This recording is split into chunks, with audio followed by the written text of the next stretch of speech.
Let's finish our field trip venturing up north on Eola Road to Metea Valley. Despite the off-season transfers of Jaden Reed and Peyton Thorne, the Mustangs have high hopes for this fall. Kevin Jackman has the rest. Country twang rings out.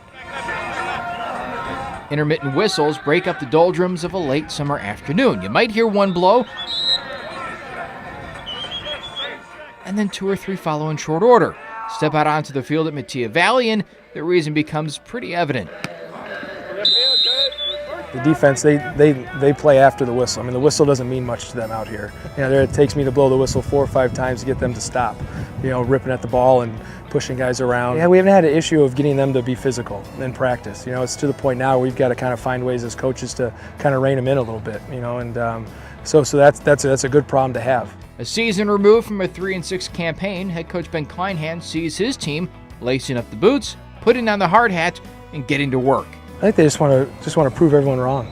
There's a lot of doubters and out there around looking into our season. I think we're in a really good spot to play with a chip on our shoulder and prove people wrong and have an edge about us. 7 combined points. That's all that separated the Mustangs from wins against Central, North, and Waubonsie. The senior linebacker Ryan Malone, he's in the middle of a defense that is refusing to come up short again. As soon as the season ended last year, we knew we had to get together, and it wasn't just a summer thing. It was working in the weight room through the winter. When spring came, getting together with some of the guys, throwing around, working on our coverage, working on our pass drops. We were started at a higher level than we have in the past, and I really think that's going to show this fall.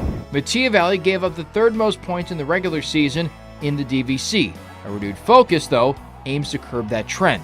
We're really trying to focus on the run stop. We got some great D linemen. We got some great DBs, our linebacker core. There's not a lot of us, but I feel like we're really strong. We're really trying to get the mental part of the game down. While the defense boasts veteran returners, the offense will look to first-time starting quarterback Garrett Despot.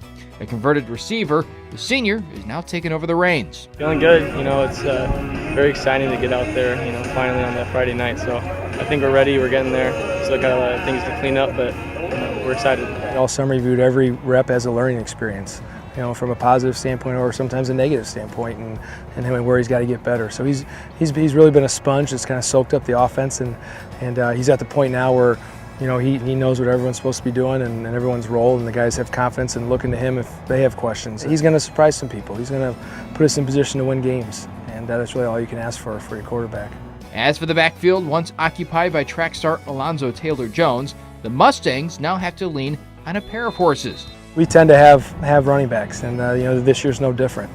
Nolan Falk and Regis Shelby Woods, a junior and a sophomore, so younger guys, but they both had really good summers. We got a big boy in Nolan Falk, likes to power run, and then we got a more finesse, shifty guy in Regis, and they're both great players and they both work really hard. Good news for Despot and the tailbacks. The offensive line is going to be rock solid. Starts with Bryce Effner at left tackle, and kind of works its way down to the guards, Finch and Paulson, who started last year, and Max Cousins started some games at tackle, other tackle for us, and Joe Friedland started some games as well. As for Naperville Central head coach Mike Stein, he also senses a strength up front. They got the big lineman. I'm sure he'll be the guy anchoring. I wouldn't be surprised if he doesn't play both sides of the ball.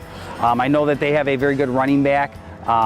We saw them a little bit in the summer. I think they're gonna have a solid 11 players on the field on both sides of the ball, and like I said, Ben will have them coached up and they'll be well prepared to play. It all comes down to stopping the run and running the football, and being efficient on offense in the pass game, and limiting big plays on defense, and so we're working towards that. We think we're in a good spot. We won't know until August 25th, right? For the Mustangs, the same 5-game stretch that saw them go 1-4 through last year will once again dictate the tone of the season. The Wildcats up first, the Warriors to cap. Kleinhans hopes they can surprise. If they can, well, just maybe, the music and the whistles may survive the fall and make it to winter. Covering Metea Valley for Naperville Sports Weekly, I'm Kevin Jackman.